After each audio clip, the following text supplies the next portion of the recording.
冷蔵庫なんてどれも一緒でしょ。そんな風に思っていた時代がシャチパンにもありました。でもそれは間違いです。冷蔵庫が似ているのは実は見た目だけ。中身はメーカーごとの個性が多くあるんです。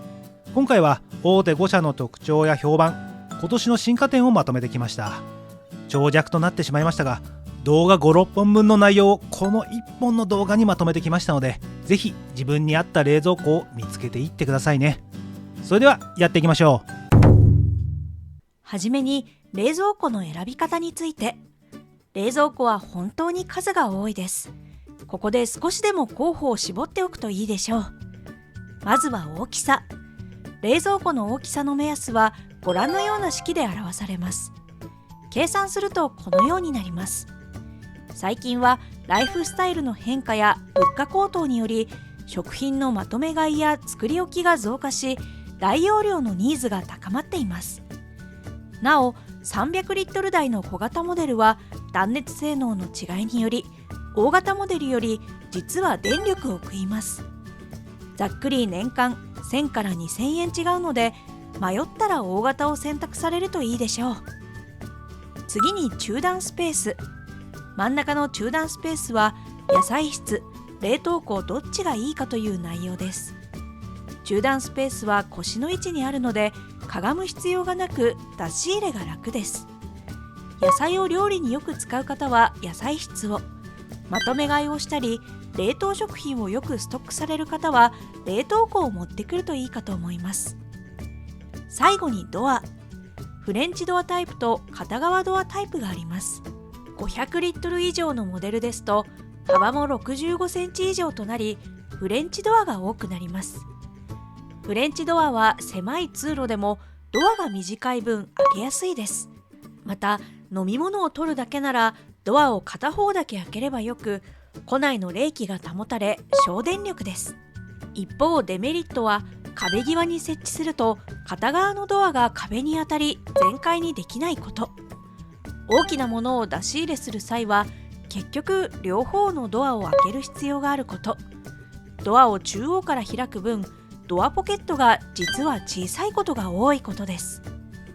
片側ドアの特徴はこれの逆で、壁際でも設置できますがドアが大きいため通路の広さによっては通りづらいことがあります。それと何を取り出すにしてもドアを全開にする必要があり省電力ではありません。ただドアポケットは大きめです。以上を踏まえ調理場からスムーズに食品が取り出せるか、設置しても飛び出したりしないか、そもそも家のキッチンまで運び込めるかをイメージしてみるといいでしょう。その他に購入してから思っていたものと違ったという声がよく上がる項目としては、ドアポケットの容量、パーテーションの高さ、卵の保存場所があります。ドアポケットはご自身の保存したいペットボトルが何本入るかを確認しておきましょう。2リットルペットボトルが意外と入らないモデルもあります。パーティションの高さはご自身の入れたい大物鍋や小物が入るか確認しましょう。高さを自由に調整できるタイプもありますので要チェックです。卵の保存場所はドアの部分にあるのか庫内にあるのかを確認しましょう。取り出しやすいのはドアの方になりますが、傷みにくいのは開け閉めの影響を受けづらい庫内です。なお今何が人気なのかいくつかアンケートを取ってきました。中段は野菜室、冷凍庫どちらが好みという質問に対しては、冷凍庫が約半数、野菜室が約4割という結果でした。冷凍庫の方がやや人気です。ドアの人気タイプはフレンチドアが半分、片側ドアが3割、どちらでもいいという方が2割という結果でした。意外とフレンチドアが人気です。野菜室と冷凍庫の大きさについては、冷凍庫が大きい方がいいという声が圧倒的で7割を占め、次いでバランスタイプ、そして野菜室という順でした。野菜室の大きさを求める声は意外と少なく、最近は食品を安く大量に買ったり料理して冷凍する需要が高く、それが数字にも表れているように感じますね。最後に卵の保存場所については、好みは拮抗していて、約半数はドアポケット、4割が冷蔵庫内でした。もっと多くの方がドアポケットを選ばれると予想していましたが、鮮度も皆さん気にされているようです。参考にしてみてください。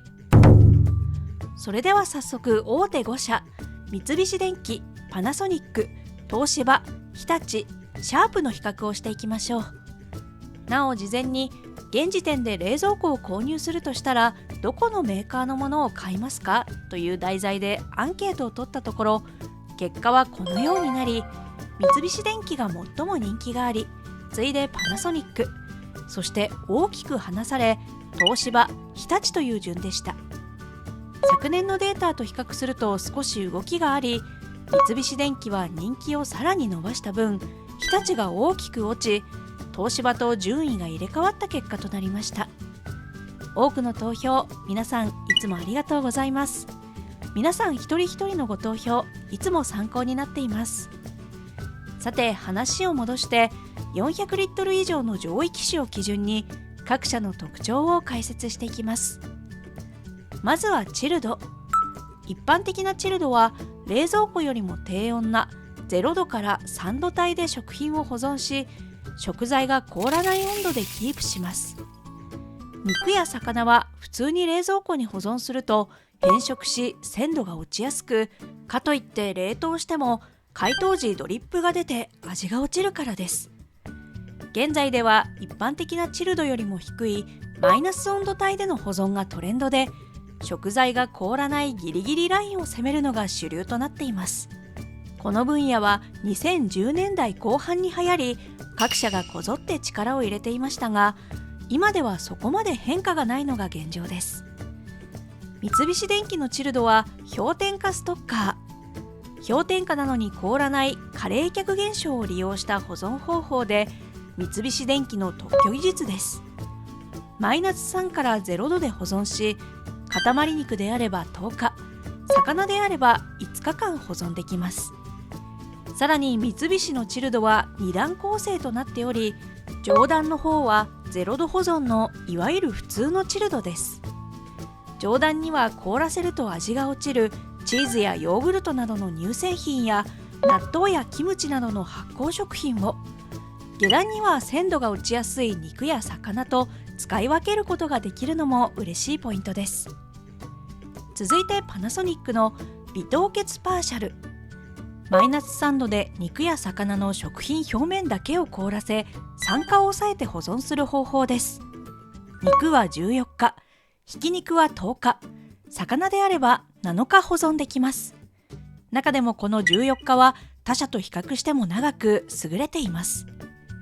チルドは一段構成なので広々と使えますが、三菱電機のような使い分けはできません。次に東芝の氷結晶チルド。パナソニックと同じ方向性で空気中の水分を凍らせて、目に見えないほどの氷の薄い膜を食材表面に作り酸化を防ぎます。お肉であれば14日、魚であれば7日間保存でき、こちらもパナソニック同様保存期間が長く優れています。通常チルドと2段構成で収納力が高いのもポイントですが、昨年のモデルから左右にも分割され、ドアを両方開けなくてもアクセスできるようになり、食材によって保存モードを切り替えることができるようになりました。それから氷結晶チルド使用中は冷蔵庫の温度設定や節電モード設定ができませんでしたが、今では解消しており使い勝手が向上しました。続いて日立の真空氷温ルーム。今年から真空機構が復活しました。日立のチルドというと、以前は真空チルドといって開けるとプシューと音が鳴る真空密閉保存を採用していました。真空機構が必要となる分、食材を入れる容量が少ないという弱点があったので廃れていってしまいましたが、こちらの方が保存性能は上でした。メーカー好評で肉や魚を7日保存しても美味しく調理できるとしています。また日立は冷却器を2つ持っており、冷蔵室部分を単独で冷やすことができます。冷蔵室は一般的に3度から8度の温度管理ですが、日立は冷蔵庫を丸ごと2度のチルド室として使える機能があります。これにより肉とチーズの両立保存ができます。消費電力が 5% 程度上昇しますが、なるべく食品を冷凍せずラップなしでたくさん保存したいという方にはおすすめできます。なお東芝にも冷蔵室をチルド化する機能がありますが、コンプレッサーが野菜室と共通なので使い勝手は日立の方が良さそうでしょうか。ちなみにですが、ご飯を冷蔵庫で保存するのはやめた方がいいです。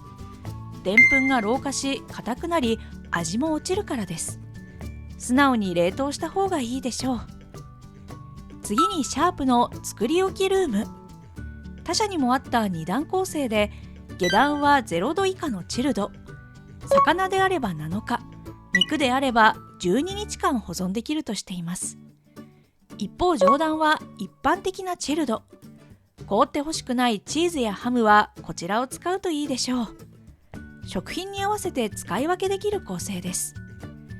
チルドの評価としては各社そこまで大きな差はありませんが、このような印象です。多段構造で保存期間の長い東芝、一段構造ですが同じく保存期間が長いパナソニック、冷蔵庫を丸々チルド化できる日立も魅力でしょうか。続いて野菜室。各社こだわりの機能があります。三菱電機の野菜室は朝どれ野菜室。野菜室を真空断熱材で覆う構造で、ほうれん草を7日保存できます。また野菜は時間が経つと栄養素がどんどん落ちていきますが、三菱電機は LED ライトで1日の光サイクルを作り出し、光合成をさせるユニークな機能があります。これによりキャベツなどの葉緑素を持つ野菜は緑化を促進させることができるようです。ただし他社にあるような湿度調整機能はないため、保湿という点では一歩を取り、光も野菜全体に当てられるかというと疑問が残る部分です。続いてパナソニックのダブルシャキシャキ野菜室。野菜室専用の湿度センサーで湿度を調整する仕組みです。湿度調整はこの四角いモイスチャーコントロールフィルターが行います。湿度が高い時は湿気を吸収し水腐れを抑制、低い時は湿気を戻し乾燥を抑制、ちょうどいい湿度に調整します。野菜からの湿気が必要なので、ある程度野菜を保存しておく必要がありそうですが、10日間保存したしめじやチンゲン菜も劣化少なく保存できます。なお少し前のモデルではエチレンガスを分解して野菜の老化を防ぐ仕組みがありましたが、現在ではなくなりました。次に東芝の積み立て野菜室。東芝が最も力を入れている分野です。1日に20回以上潤い冷気を送り出します。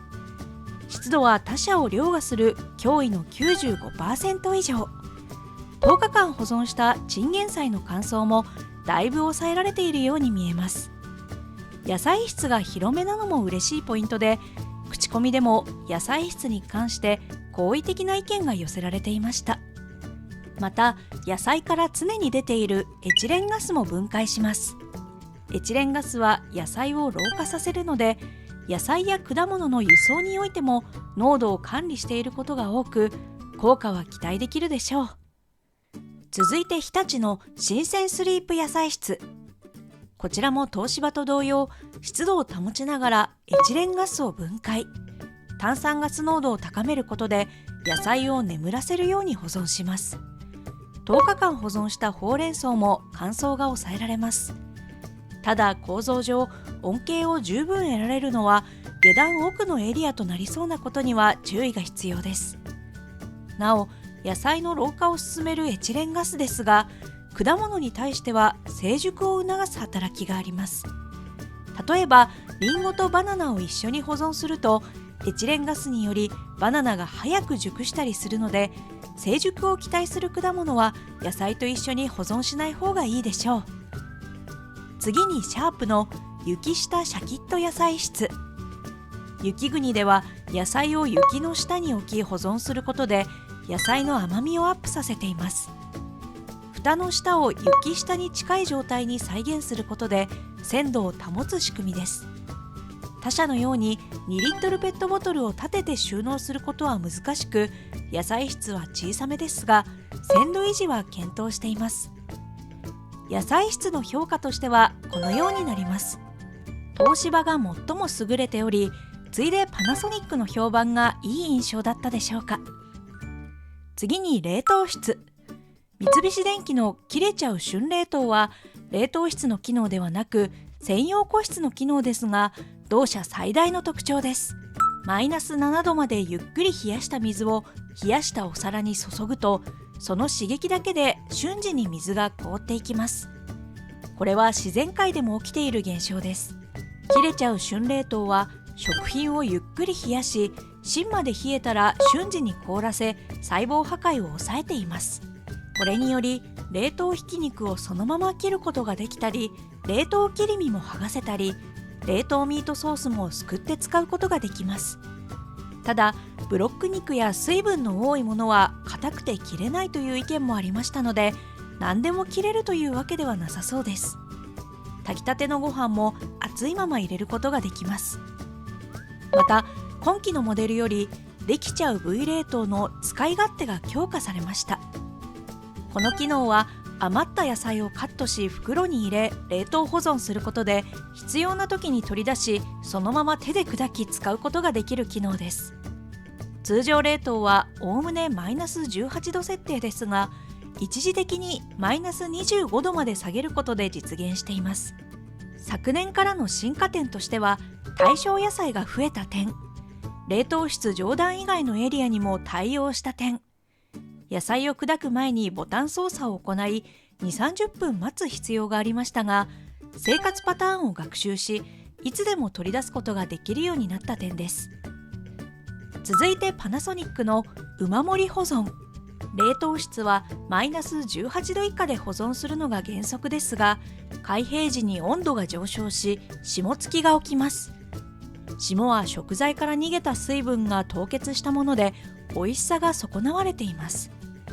このカバーはケース内の湿気も逃がし、ケース自体の霜付きも防ぎます。蓋が追加されたことで食品へのアクセスが一手間増えますが、霜付きを抑えたい方には嬉しい機能でしょうか。次に東芝の新鮮ツイン冷却。日立と同じく2つの冷却機を持っていますが、こちらは冷凍用に1つ用意されており強力です。冷凍はマイナス18度以下をキープし、霜付きを抑えて保存します。霜付きはパナソニックの方が物理的な蓋がある分有利でしょうか。続いて日立のデリシャス冷凍。3段構成で使いやすさを確保しつつ、1段目が他社でも採用のある金属アルミプレートで急速冷凍に適しています。アルミは他社でも採用がありますが、日立は温度センサーもあり素早く冷凍します。気流の工夫から霜付きを抑える機能もあります。最近は食材を大量購入して冷凍するニーズが高まっていることから、霜付きに対して注目度が上がっているように感じます。次にシャープのメガフリーザー。3段構成かつ冷凍庫が大きめです。パナソニックのような物理的な蓋はありませんが、ドア開閉を検知して急冷する機能があり、食品の霜付きを防ぎます。今期のモデルから特大サイズの氷が作れるようになりました。評価は人によって分かれるところですが、このようになるでしょうか。冷凍の仕方をもう1方式追加した三菱電機。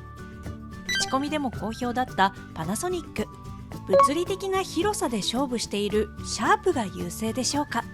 どうでもいい話ですが、シャチパンが去年一番多く食べた冷凍食品は蒙古タンメン中本とオーマイたらこパスタです。これうますぎませんか。次に中段スペース。中段スペースが野菜室か冷凍庫かを記しています。両対応しているメーカーでも力の入れ方はまちまちです。ここでは文字の大きさでラインナップの充実具合を表しました。東芝、シャープの中段は野菜室のみ。三菱電機、パナソニック、日立は両対応していますが、日立は中段野菜室のモデルは少なめ。一方パナソニックは中段冷凍モデルの方がやや多め。三菱電機はどちらも充実している印象です。次に電気代。各社の550リットルクラスの年間電気代を算出しています。モデルグレードにもよるので優劣はなかなかつけづらい部分ですが、全体的にパナソニックが優れています。10年以上前の冷蔵庫と比較すると省電力化が進み、年間6、7千円の差が出ることもあります。パナソニックは節電に力を入れており、ドアの開閉センサーや収納センサーなどを使い、ユーザーの使い方や運転状況を見極めて最大 21% 省エネします。次いで日立も電気代が安いですが、これは日立の独自技術フロストリサイクルが効いています。本来は捨てるはずの冷却器につく霜、これを保冷剤として再利用する技術です。再利用中は冷却器を止めていられるので省電力というわけです。三菱電機もパナソニック同様多くのセンサーを搭載していますが、電気代はそこそこ。これは三菱電機の全室独立構造が効いています。すべての部屋が仕切られているので冷却効率はその分落ちますが、ユーザーが熱いものを入れたり頻繁に開け閉めしても他の部屋へ影響が出にくく、実生活でのロスが少ないのが特徴です。残りの東芝、シャープはあえて電気代のスペック勝負はしない方針です。一言に電気代といってもメーカーによってこんなにも考え方が違います。なお、電気代スペックが実際とどれくらい乖離しているかについては、こちらの動画で1年間毎秒実測しましたので、気になった方は後で概要欄から参考にしてみてください。続いて価格。各社の500リットル上位クラスの価格帯を記しています。現在この価格帯のモデルは新モデル投入中ということで、公平を期して新モデルの価格を記しています。各社を比較すると一見高いように見える東芝とシャープはここから価格が落ちやすいので、徐々に割安感が出てくる傾向。指定価格制度を導入しているパナソニックと日立の上位モデルは高め。そして三菱電機も人知れず今年から指定価格制度の導入を決定しました。まずは冷蔵庫からの適用です。2025年には日立の白物家電事業撤退があり、2026年になって間もないですが、三菱電機4700人、パナソニックでは1万2000人規模の早期退職の報道がありました。白物家電事業は厳しいと言われ続けてきましたが、国内メーカーはいよいよな局面にあるのかもしれませんね。なお、各家電の買い時に関してはこちらの動画で詳しく解説していますので、気になった方は後で概要欄から参考にしてみてください。続いて口コミです。口コミ数百件分の分析データとなります。冷蔵庫の基本性能としては各社好意的な意見が多かったですが、フレンチドアの場合、両方のドアを開けないとチルドから食品を取り出せないモデルが多く、使いにくいという声が見られました。三菱電機は全室独立構造が好評でした。すべての部屋が仕切られているので、部屋ごとの温度や扉開閉を監視し、無駄なくしっかり冷やせますし、匂い移りもしづらいです。また基本性能がしっかりしているという声がありました。それから製氷機が丸洗いできる構造が好評でした。製氷皿、ポンプ、パイプ、フィルターまで外して洗えます。悪かった意見としてはアプリの使い勝手が今一つ。それから昨年の2025年モデルで不具合がありました。ソフトウェアの不具合で発火には至らないものの、発煙や異臭が起こることがあるようです。無償修理対応となりますので、お持ちの方は修理対応を受けてください。続いてパナソニックは最大の特徴でもあるトップユニットが好評でした。通常冷却器は下段にありますが、これを最上段に持ってくることで最上段のデッドスペースが減り、さらに冷凍室や野菜室に奥行きが生まれ、奥まで広々と使えます。背の低い方でも使いやすそうです。引き出しのベアリングも高耐荷重式のものが使われており、コストがかかっています。それからお弁当の粗熱を取ったり、冷やして固めるデザートを時短するのに便利な早生ま冷却が使いやすいという声がありました。一方、悪かった意見としては、コンプレッサーが上段に来たことで少し音が気になる、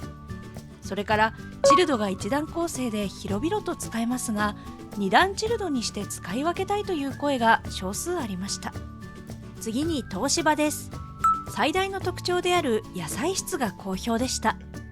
野菜室には掃除穴がついていて、掃除がしやすくなっています。それから両手が塞がっている時でも触れるだけでドアの開閉ができるタッチオープンが便利という声がありました。大きいものをしまう時に便利ですが、開く勢いが強い、少し触れただけで開いてしまったといった意見もありました。その他にはチルドも下段が左右分割となり、片方のドアを開けるだけでアクセスできる。三菱電機もカスタム性が高いですが、ドアポケットの高さの自由度に加え、今期のモデルから冷蔵庫の棚も40通りのレイアウトが可能なフリー棚が採用されました。悪かった意見としては、真ん中が野菜室ということは必然的に冷凍庫は下段になります。これは仕方ないところですが、真ん中は冷凍庫が良かったといった声が一部にありました。続いて日立は、冷蔵庫を丸ごとチルドルームとして使えて便利という声がありました。ビールもキンキンに冷えるようです。また今年から真空チルドが復活したとして、それに期待する声がありました。また上位モデルでは、冷蔵室、冷凍庫、野菜室の中身をカメラが自動撮影します。買い物中にストックしてあった食品や調味料を忘れてもアプリで確認することができます。この機能は日立が先行していましたが、今ではパナソニック、アイリスオーヤマも対応しています。パナソニックは AI で画像認識し、60種類の野菜を判別するほか、残った食材でレシピも提案する点が優れています。アイリスオーヤマは日立、パナソニックのように冷蔵庫上部にカメラがあるわけではなく、庫内に複数ある点が違います。野菜室、冷凍庫は確認できませんが、冷蔵庫内の奥まで見渡せる点が他社より優れています。悪かった意見としては、ドア閉めがしづらい、ドアポケットのプラスチックが薄い傾向、以前はあったパーツがなくなっているという、作りや質にコストカットを感じるという声がありました。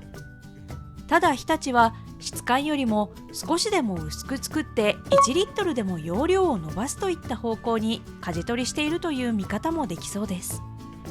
それから他社でもありますが、製氷室の奥の壁が浅く、氷がその奥の冷凍室に落ちるといった意見がありました。次にシャープです。冷蔵庫をどちらからでも開けられるどっちもドアが好評でした。転勤などで住まいが変わっても間取りによらず使えるという点はポイントが高いです。ただ少しドアが硬いという意見もありましたので、実機確認はした方がいいでしょう。またドアといえば、今年からシャープもオートクローズに対応しました。それから冷凍庫の広さを褒める声が多かったです。ただしモデルによっては大して広くないモデルもありますので注意です。氷も大きく嬉しい、奥行きが薄いモデルが多いことにも好意的な意見が多かったです。間取り的に助かることもあるでしょう。また他社と異なり、センターピラーがないピラーレス構造も好評でした。センターピラーとは、フレンチドアの片側のドアについている細長い板状のパーツのことで、これが冷気を逃さない密閉の役割であったり、結露を防いでいたりしています。これをシャープはなくし、代わりにホタテ貝の凹凸のような形状でかっちり合わせて密閉しています。こうすることでわずかにドアポケットを大きめにできています。悪かった意見としては、奥行きが浅いことも相まってか、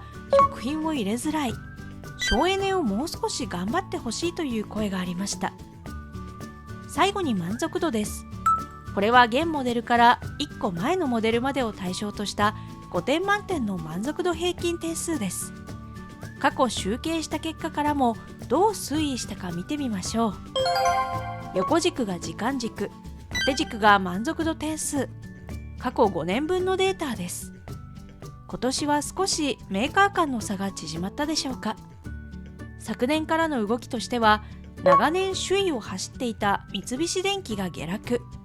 パナソニック、シャープ、日立が上昇、東芝が横ばいでした。三菱電機は口コミでもありました昨年モデルのソフト不具合による出荷停止がやや点数に影響し、